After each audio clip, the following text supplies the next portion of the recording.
Don't say his name. He can hear you.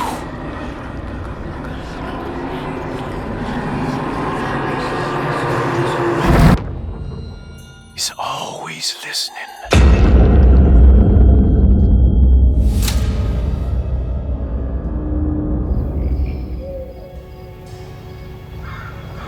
Last night I dreamt that my uncle hung himself in the attic, that we were too late. The house looked different, but it was still called Dorsetto. Definitely a weird place. Feels like I've been here before. I just can't think why. Let's not waste any time, Detective. Yeah, you're right. Let's go get your uncle, Miss Hartwood.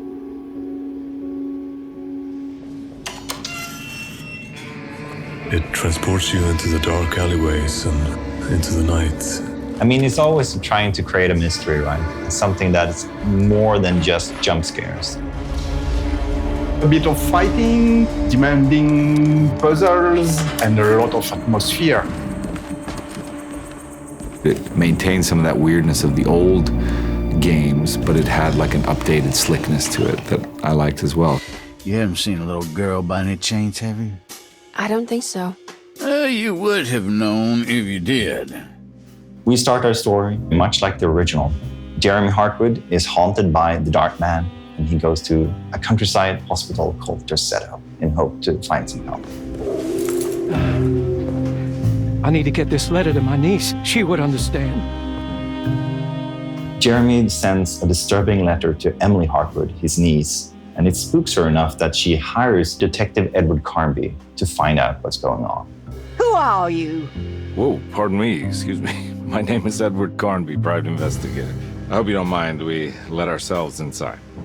I do mind. We knew early on that we had a character-driven story, so we needed to find some really good actors to make those characters come to life. I knew of past iterations of the game. I mean, the video game world is something that I'm very interested in general, the horror game genre specifically. David has a really strong presence as an actor, and he's able to make the funny moments really funny, but also the dramatic parts really intense. Why the hell do I wake up hearing that damn voice? I know what it sounds like, but it's not what you think. He's kind of a gruff detective, and he's like searching for something, and you know, he's hard-boiled, but he's got some humor to him and stuff like that. He's a bit of a trope or a type, and I like that, and I like the world and sort of how he's exploring this insanity amidst all this horror and stuff. I liked all those aspects. Let me know if you find her. I'll be around. Emily Hartwood has a closer connection to the plot, as she is Jeremy's niece, and therefore also suffers this strange affliction known as the Hartwood curse.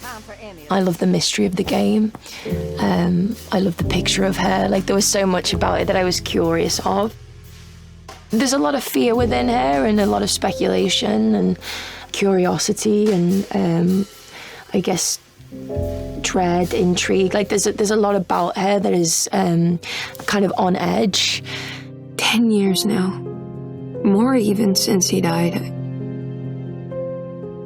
He died a hero.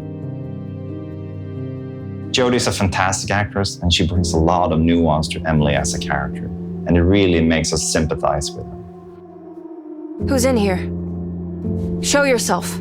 Yes, there is the kind of scary element, but then she still has to go on a journey and discover different things, and there should still be room to breathe and have a funny moment or a sarcastic moment or a moment of discovery.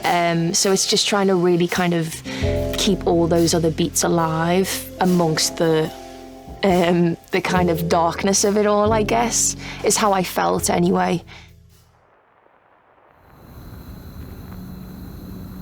So we're bringing back both Emily and Edward as the playable characters, and depending on who you play, you will get a different take on the same story. The people at your set will react differently to you depending on who you play. Even the story will be slightly different. What are you doing sneaking around? So you should definitely make sure to play the game twice. What are you doing in my kitchen? Get out! The way that we reimagined the game was basically looking at the original, and it feels like we've been cultivating a seed that was planted 30 years ago, and it has now grown into something even more dark, even more sinister. I remember that with the first Alone in the Dark I made in 1992, we were basically doing something that nobody had done before. It was the first time that we could explore a big mansion, fight monsters, and solve difficult puzzles all in real-time 3D. At the core is a haunted mansion. That's the most important part. It's Derceto, I would say. Feeling that you're trapped inside a kind of small space. Yeah. I used to say back in the old days that it was another character. Yeah, for sure. With all the remakes going on today, you are never sure what you get at the end. I think that Michael and the team at Pieces did a great job preserving the core feeling of the game. They even went further than everything I could expect 30 years ago. It's really an honor to sort of be a part of the franchise in that sense, because it is such a, again, it can't be overstated. It's so special. It was such a new experience. As a fan of the original, I wanted to bring as much as I could into our version. And they might have slightly different meaning and different reasons to be there, but if you know the old games, you will find a ton of references. Do I know you from somewhere? I remember you, Mr. Conby. I feel the franchise is in good hands now, and I can't wait to play the full game.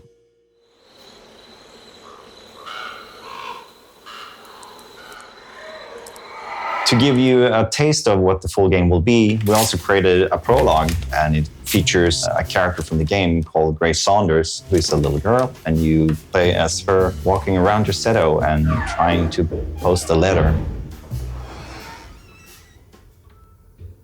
The prologue is the first glimpse into the atmosphere and the mood, and of course the story of the full game. So if you want to have a look, go and download it right now. They're so creepy.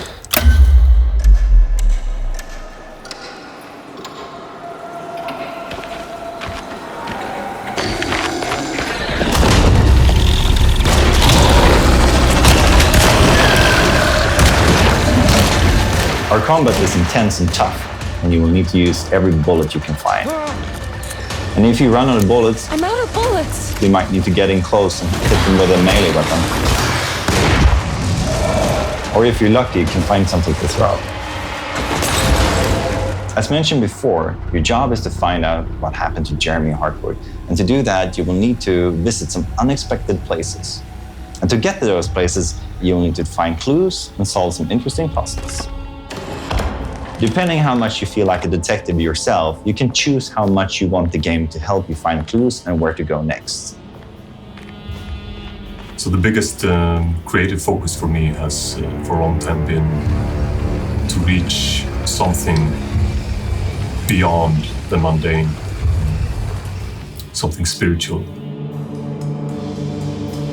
Mike, the director, and I, we spent a lot of time trying to figure out what musical direction we wanted to take with this project. And when we finally decided to go for this kind of dark or doom jazz direction, our minds went directly to Jason, who is a master in this genre. It's a very visual genre of music. The fact that it's inspired from noir films or noir detectives is already a good explanation of why this music fits very well for Alone in the Dark. There's a huge mountain and volcano of reverb with drums and screaming saxophones.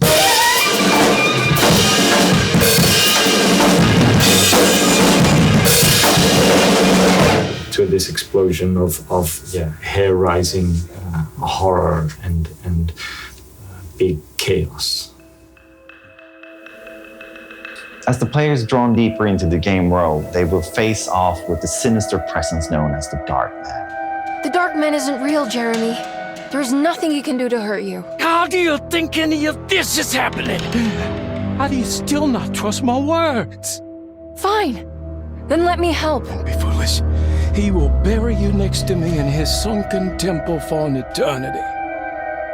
Real or not, something is definitely corrupting the mind of Jeremy Hartwood. Something very, very dangerous.